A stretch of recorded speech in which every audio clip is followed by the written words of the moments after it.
Hi, Alyssa. Hey, Katie. Welcome to episode 348, Real Estate, Seller Myths and Misconceptions. A follow-up to our buyer myths episode that we just had. That's right. So we're going to talk to our usual agent audience. However, we also think these are really handy to pass along to your clients. So if you're a seller listening, welcome. Yes. And we hope we bust some myths for you. Mm-hmm. There are less than the buyer number of myths, which I thought was interesting. A lot less. Why do you think that is? Maybe because sellers have done the process before as buyers, so they're more in tune? Buyers have more steps in their process. Okay. With like all the pre-approval options, all the inspection options, all the things. Okay. So I think maybe sellers, it's like, I just need my house to sell. But when you said, this would be a good episode to share with your sellers, I have to tell you a funny story. Please. I am helping a repeat. She was my buyer in 2018. Okay. And we're prepping her house to sell. And I have really enjoyed reconnecting with her because she and I just hit it off. You had a fun time when she was a buyer. Yes. Okay. And she's been a good seller. Okay. She is so fun and colorful, eclectic, shall we say. Okay. And I don't know. I like hanging out with her. So the last time I was there for a second walkthrough. Okay. So the first walkthrough was like, we made a good list. Now she's down to the nitty gritty. We're preparing for pictures. Okay. And in her kitchen, her kitchen's renovated. It's very beautiful. She bought a red diner set, chair and tables to go in the corner as her like breakfast table. Yes. Okay. It looks like a built-in diner. Okay. It's bright red. Okay. And she has all these really cool old signs and license plates covering the two walls surrounding it. Okay, got it.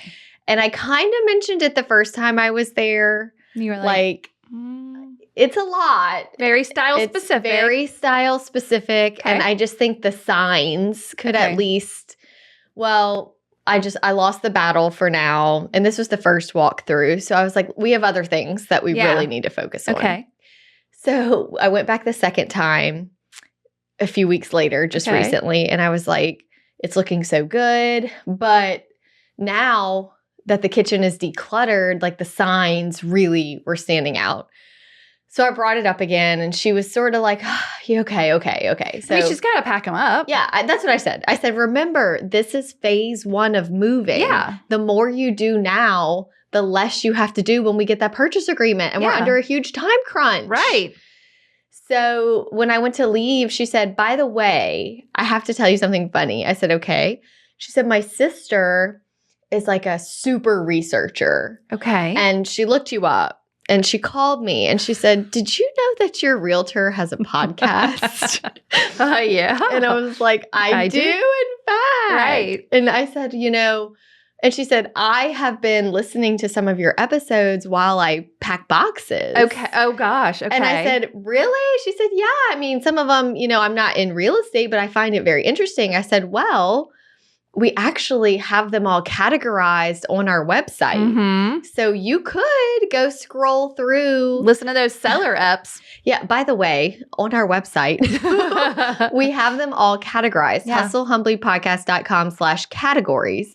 And I told her there is a list of non-agent episodes. Yeah. She messaged me and said that she had listened to one about like the staging and stuff and that she's taking down more signs than we talked about. She heard it when we talked about it in a third person, not about her. Yeah. She was like, wait a minute. I understand. Yes. Oh, I love it. So if you have a seller that is struggling or feels like you don't like their style or they're being picked on. And that's not how she felt, but I can see where anybody could feel that way. That's why I like sending them the, in the pre-listing email, it has the checklist. Yeah. Because they get that before I see their house. So it's not like you saw it and were like, ew, signs. Right. I don't tell I'm not picking on your floral drapes. No. They're just, the heavy drapes is on the list. No floral drapes. Right. Yeah. Not just you, anybody. All the people. So this episode that we're about to do could be a good episode to share with someone who has reached out to you about selling. Maybe they're a first-time seller And we're just going to bust some myths, but we also have other episodes that would be good for them as well. It's here. Spring Deals Week is happening right now. 5 deals, 5 days, our lowest prices of the year, and each deal is only available for 24 hours. We're talking transaction checklists, a brand new staging conversations guide, email templates, agent systems 101, and a special deal on the Hustle Humbly community that includes our resume workshop. These are the tools and systems we actually use in our own businesses. We made them because we needed them. Head to hustlehumblypodcast.com/deals to see what's live today and grab it before it's gone. Let's add on to that because just last week you told me that you had started posting some YouTube shorts and the commenters on YouTube shorts can be a little sketch. I didn't know that. People on Instagram are typically nice.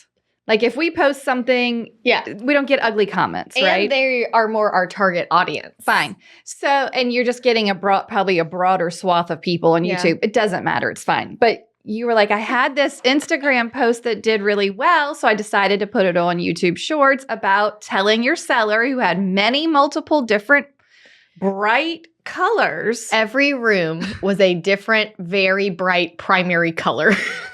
And you were like, you need to paint this. And they're like, we don't have a lot of money, but so we'll have to do it ourselves. Are you sure? And you're like, I'm sure. And they're like, are you sure? And you're like, I'm sure. I'm really sure. What did So my video that I shared on Instagram, I guess we could share it this week on the podcast.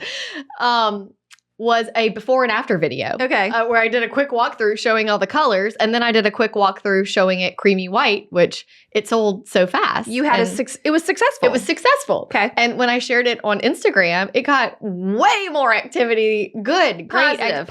All good. People were sharing it, sending it to their sellers, encouraging their sellers that it's worth it and great advice and it looks so good and all positive. Okay. I post the same video on YouTube and people are like, I hate realtors. They make us, this looks awful. It looks so much better before. Why? Why do we have to? I'm like, oh my God. Realtors are the worst. Realtors are the worst. Look how pretty it looked before. It looks, and I'm trying to politely comment to each one and say, ha, don't get me wrong. I loved it too. But I said, if I was here for dinner, I would love it. But I'm here to sell your house. Yeah, so I have to neutralize it. It's just my job. And then everyone's like, you suck. Yeah. Everyone's got an opinion. So I told Katie, I'm not liking YouTube right now. No. But the point is, you're not, when we give seller advice, it's staging advice to sell. It's not design advice to live in. Right. These are totally different. We're not designing your home. No. We are neutralizing it to get the biggest buyer pool. Okay, great. How funny. Let's start with our first. Are we gonna share our top threes like last time? We did top fives. We'll do top threes this time. Okay. Number one myth, not number one, just the first one.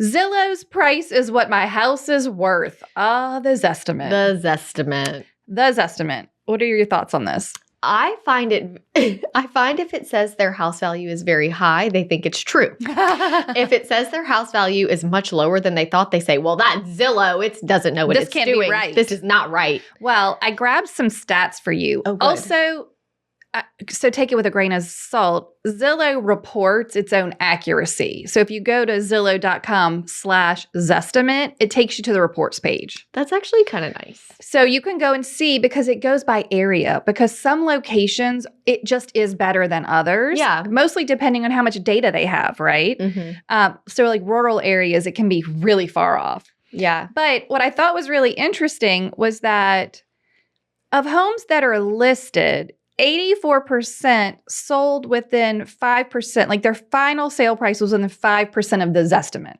Okay. 84% of homes. The national median error rate, so the error rate is 1.9% for on-market homes. So if you're listed and you're on Zillow, their Zestimate is about 1.9% off. Okay. But let me tell you what that means. For a $300,000 house, that means it's $5,000 off. Okay. The 5% of the sale price, if you have a $300,000 house, within 5% is selling at $285,000. Yeah. That's low to me. Right. That's a big difference. So but here's where it gets really tricky.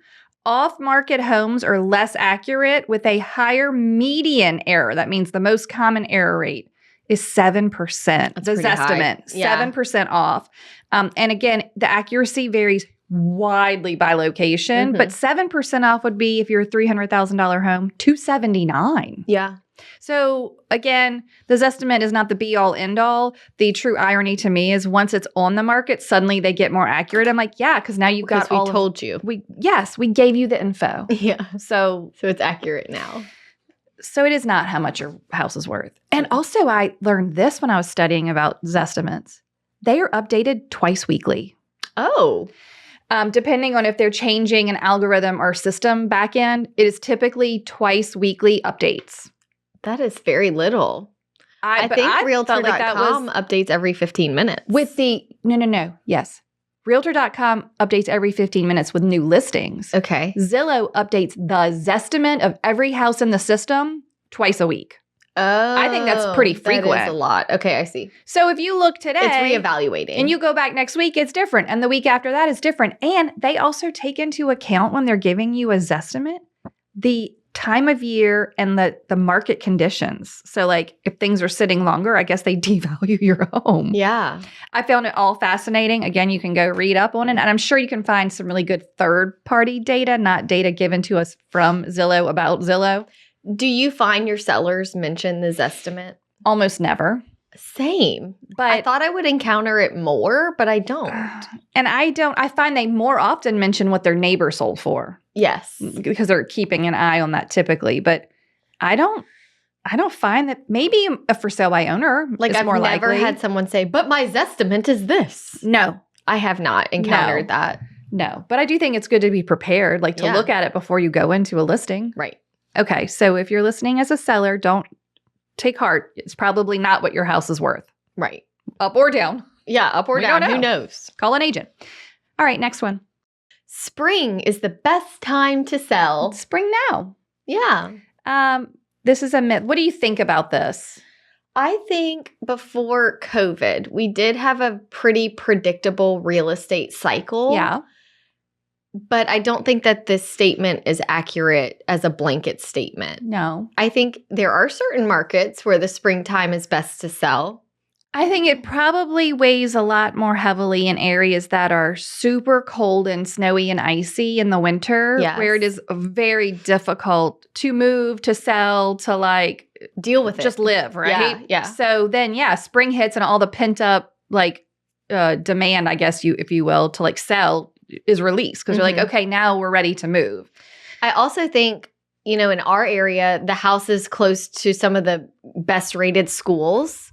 They do better in the spring and summer as people are trying to transition before that next school year.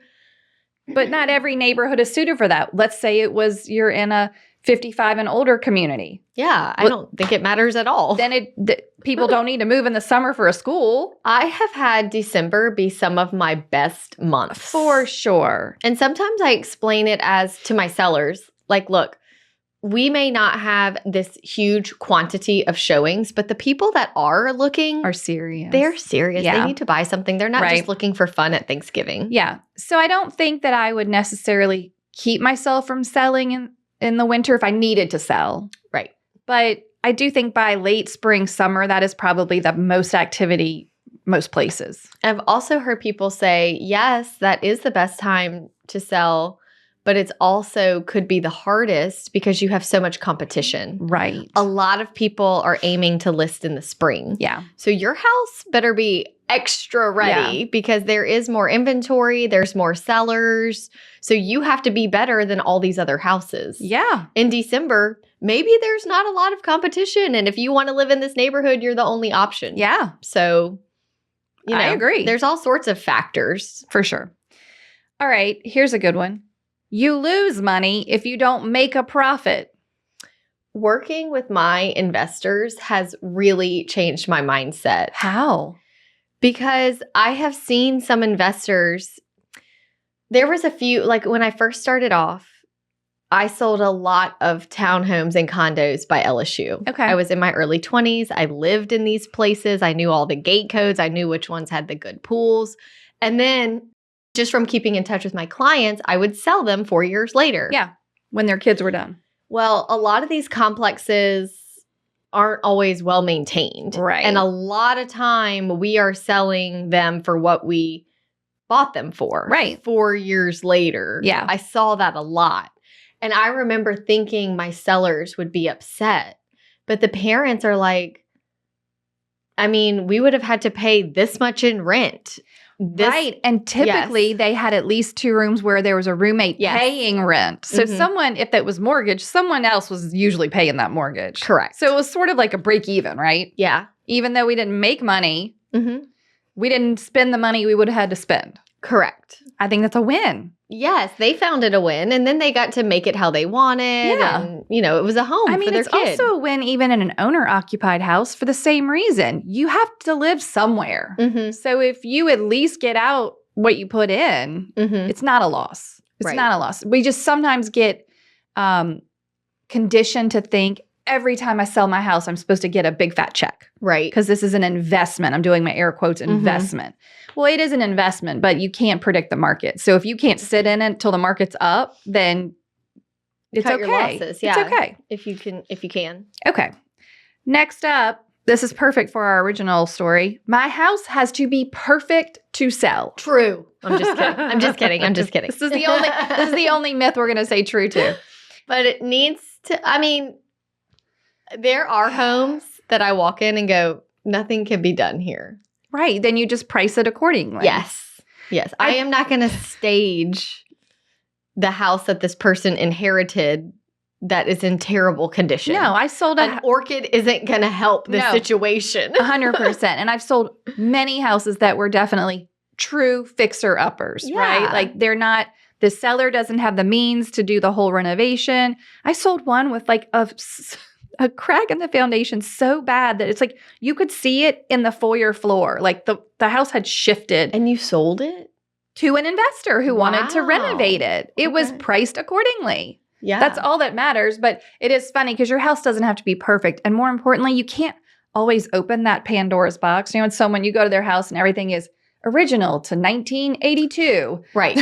And you're like, you can't be like, change out the faucets. Yeah. Wait, the paneling will still be there. There's a lot going on, right? Yeah. But sometimes you can do, okay, well, let's paint. Yeah. Let's make it really clean and really. I tell my sellers, we need this to be the cleanest blank slate that the buyers have ever seen. Right. They feel way more comfortable walking into a very clean fixer-upper. Yeah. Or a house, not even a fixer-upper, just a house that's never been updated ever. Right. Let's at least get it so clean that they're excited about doing the things, not like, oh gosh, look at this. You've been into many a home that it was like one owner, 50 years they've lived there. It is squeaky clean and clearly has been maintained meticulously. Yeah. Even though it is all very old. Yes. Everything's old. We're not up to date. So you don't have to be perfect, but well-maintained and clean. At a minimum. At a minimum. Yeah. Or priced for a quick sale. Correct. Right? Yeah. Okay. You can't have it all. You can't have it all. All right, do the next one. Longer days on market means something is wrong with the house. Maybe it's just something is wrong with the market. Yeah. Maybe so. And look, it really messes with buyers' heads, especially lately, I find. I had a buyer who was like, well, but why is it on the market 90 days? What's wrong with it? I'm like, the market is slow. Right. So if there's something going on in the world that makes it where people are not, or the rates are just spiking or something is happening, then sometimes they sit. And I noticed this says something is wrong with the house.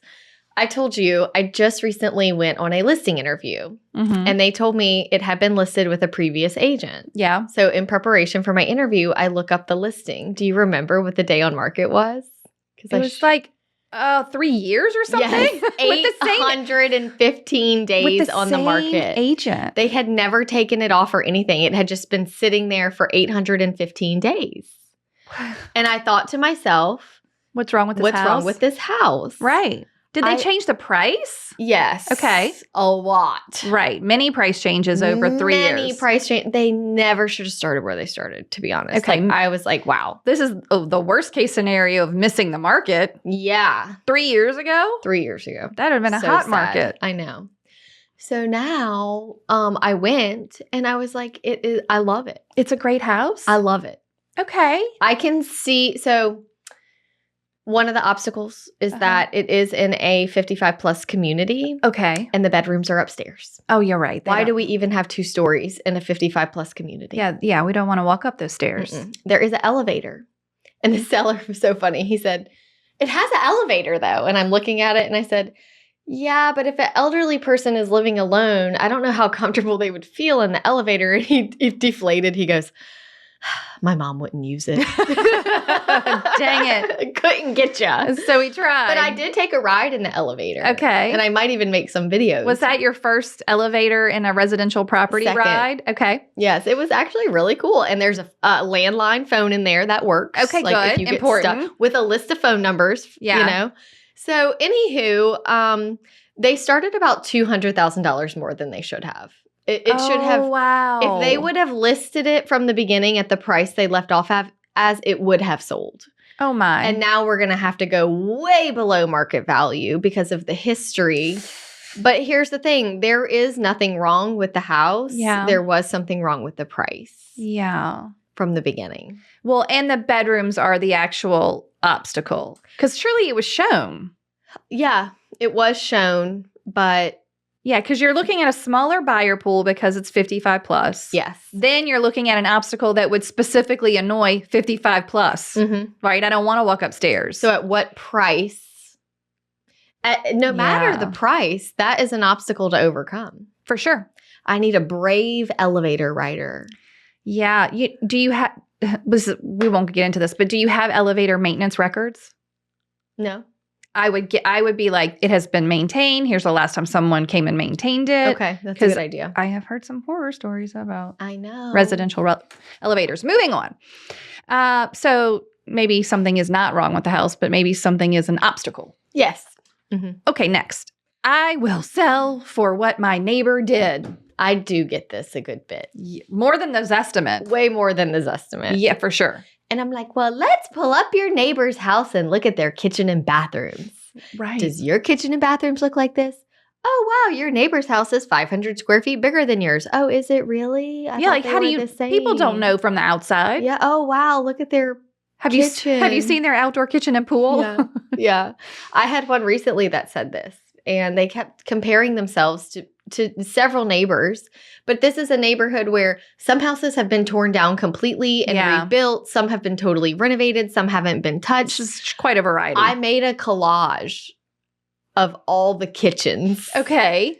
Of all the houses they specifically mentioned because they were so hung up on them. Okay. Because the house I was selling, the kitchen was not there. Okay. And what did they say? So I got all 4 kitchens and put them on one picture and emailed it to them, and with a nice email, of course. But they were like, wow, that is a bit eye-opening. Well, right, because a kitchen renovation is expensive. I said, I just want to make sure your expectations are set and that you know this isn't my opinion. Yeah. I'm basing it off of the facts. Yeah.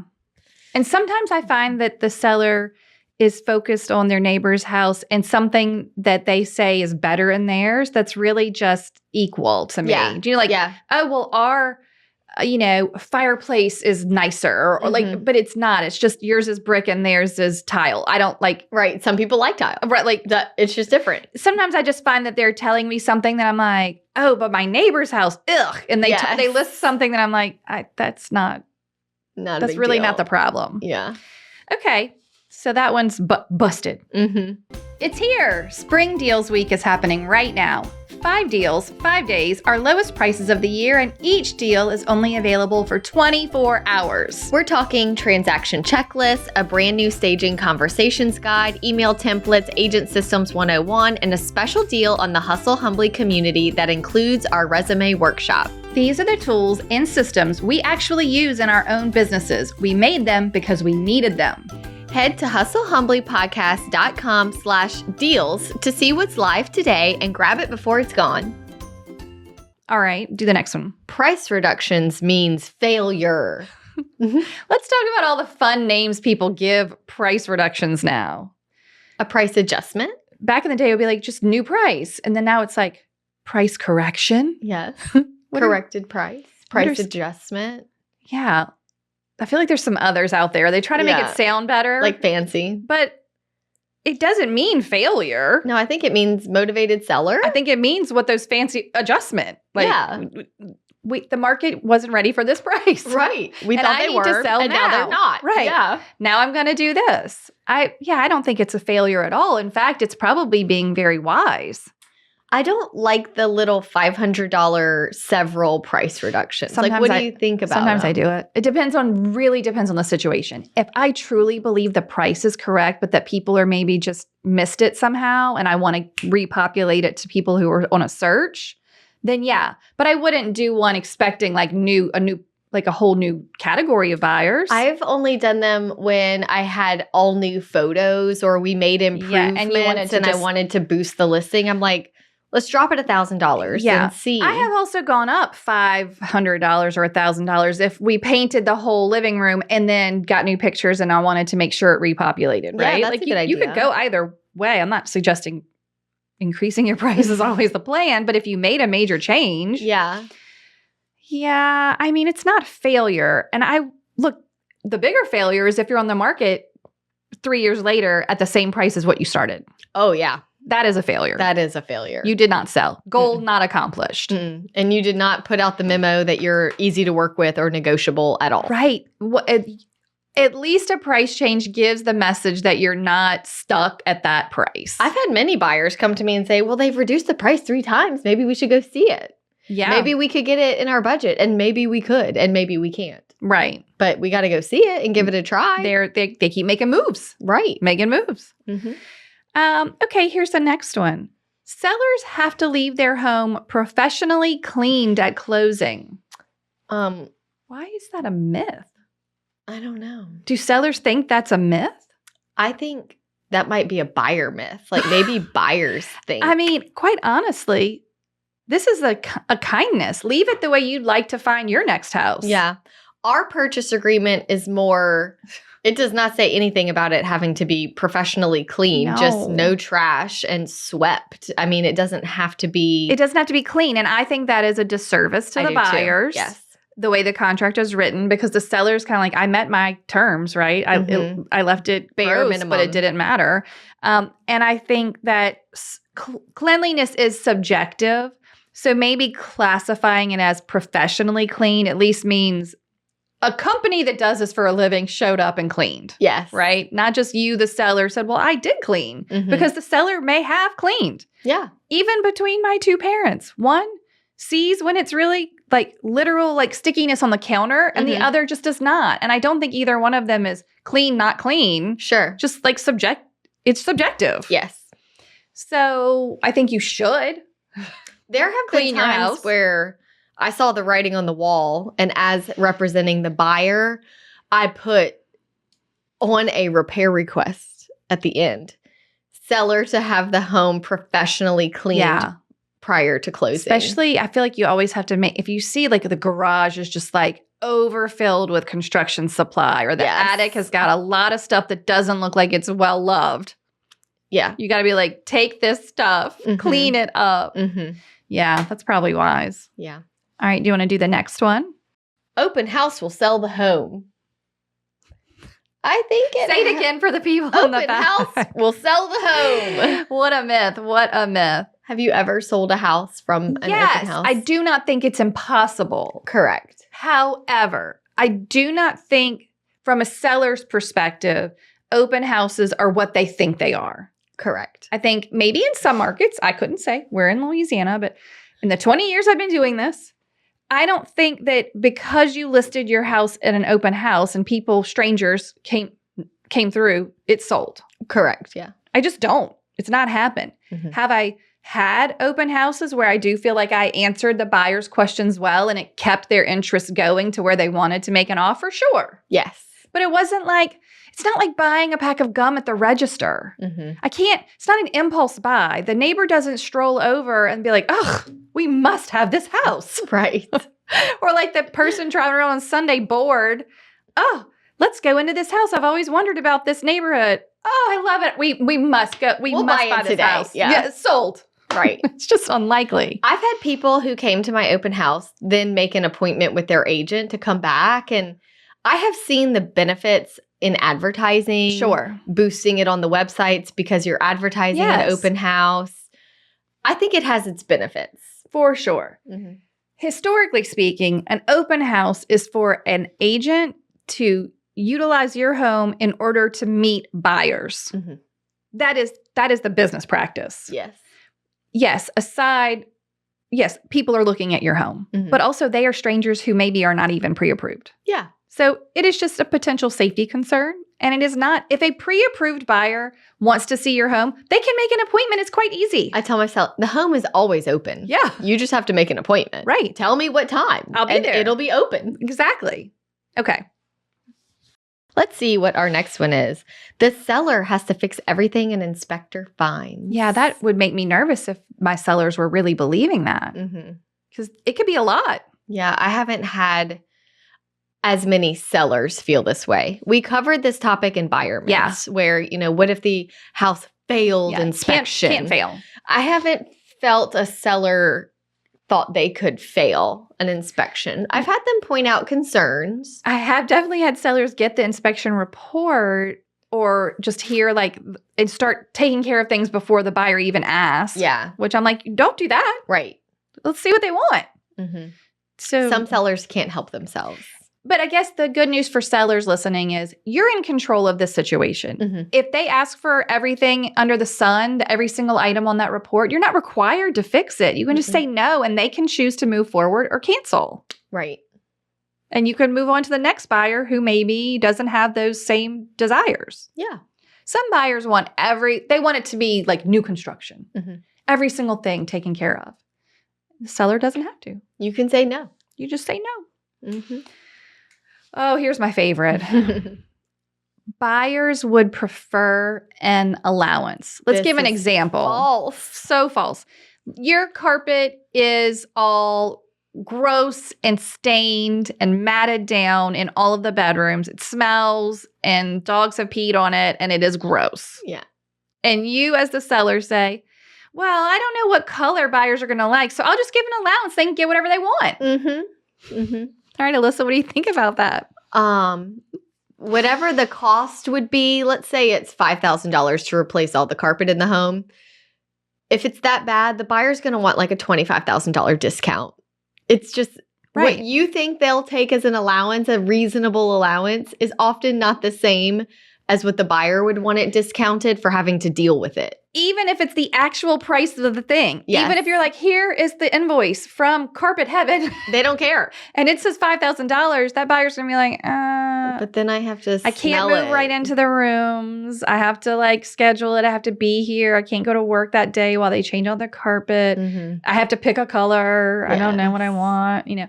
As long as you're not picking, we said this in the recent episode, as long as you're not picking purple or red carpet, it's all shades of gray, shades of brown, shades of tan, shades of white. Yeah. Just go to the Home Depot Neutral. and be like, what are people buying these days? I had a seller that replaced carpet. We had to. It was so stinky. And it sold very quickly when we listed it. And then the weekend after we closed, my sellers sent me a photo of all the new carpet at the road. Oh God, the people tore it back out. Yes. Sorry. However, I still felt like if we had left that, and this is what I told them, if we had left that stinky carpet, they would not have been able to overlook the smell. Yeah. And we would still be on the market. What did they say when they sent the photo? They were like crying sure emoji? Glad we changed that carpet. I'm like, me too, because it stunk in there. Sold. Yeah. I mean, it's unfortunate and wasteful, and I certainly don't want, that's not common. That's not normally what happens. No. Even if people don't really want They carpet. wanted wood floors. Okay, there you go. A lot of times people with an allergy or some medical condition will be like, I can't have carpet, right? I have asthma. I can't do it. That's fine. They have to take it out and they put in their wood floors. Most people that are just like, I'd prefer wood floors are like, you know what? This carpet's brand new. We'll live on it for a couple of years till we make it dirty and then we'll change it out. Yes. Right? Okay. Any other allowance thoughts? painting. Paint is the one. That's a lot of work. And the buyers are like, I'll just find a house that they're not paying me to paint their house. Right. It's like, oh, but the seller will be like, well, I mean, it's just yellow. It's not like offensive. It's like look how I love this yellow. I love it. I love it. I'm like, there's nothing offensive about it to me. But if buyers don't like yellow or your maroon dining room or whatever it is, it's not expensive to paint. Yeah. This is the price of selling your home. That's why I think it's so important, sellers, think about this to yourself. What is your budget to sell? Should be one of your initial questions when you go to list your house. What is my budget to sell? That means, what can I afford to spend in order to prepare for market? Yeah. Are you ready for the next one? Yeah. Buyers will overlook price if they love the house. I mean, I don't think any buyer just overlooks the price completely. No. Oh, I'll give you whatever you want. Right. Maybe if you went and knocked on a stranger's door that wasn't listed and be like, tell me your price. I love your house. Yeah. That's not what we're talking about. No, not. You're listed on the market and buyers are like, oh, where'd you get this price from? I've had sellers say before, why doesn't somebody just make an offer? And I say, listen, this is why.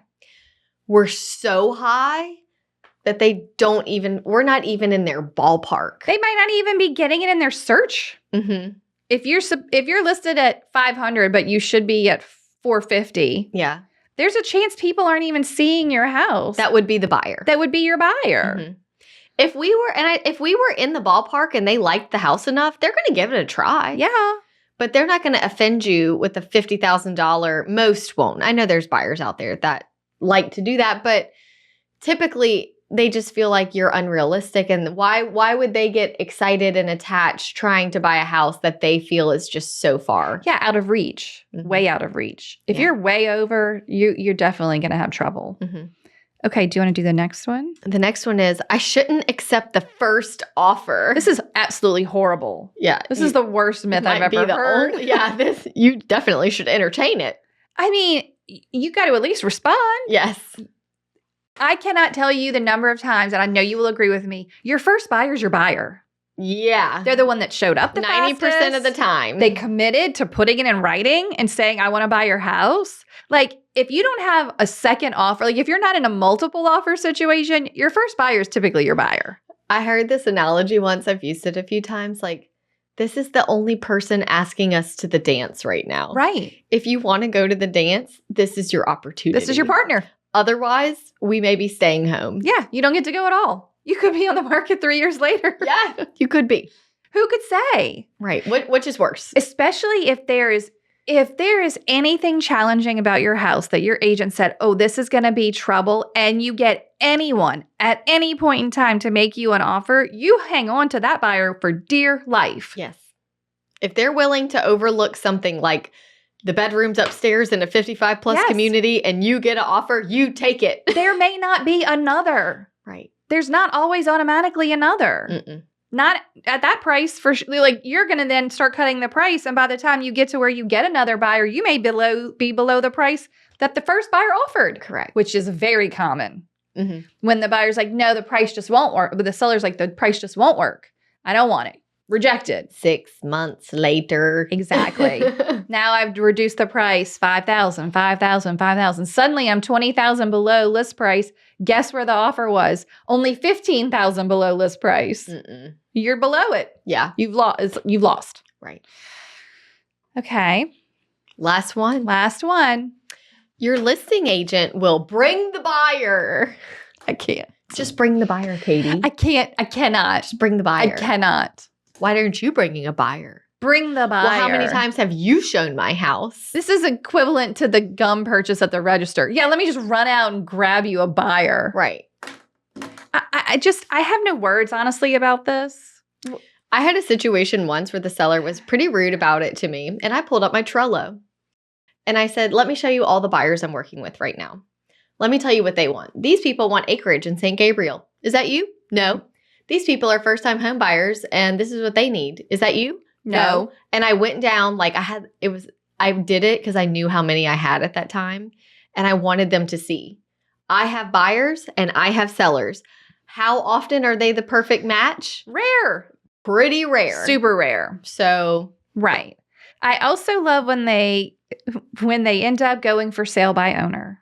Sweet sellers who have you over for the listing appointment, get all of your staging info, your pricing info, pick your brain clean. Yeah. And then are like, you know what? We're just going to give it a try on our own for a while. Okay.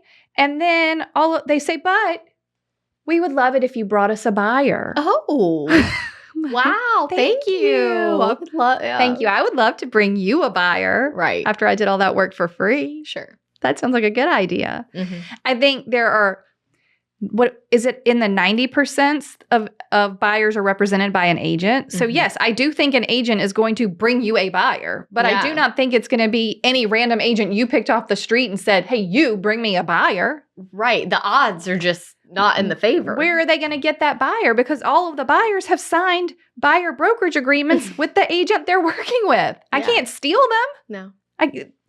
The buyers aren't just out there sitting on a park bench waiting for someone to come. Hey, come on. Right. I'll help you buy a house now. Mm-hmm. I don't like that one. No, I don't like it either. It makes me a little worried about the situation. Mm-hmm. But look, I will say this. If you're a seller and you never really thought about it that way, I'm not yelling at you. No.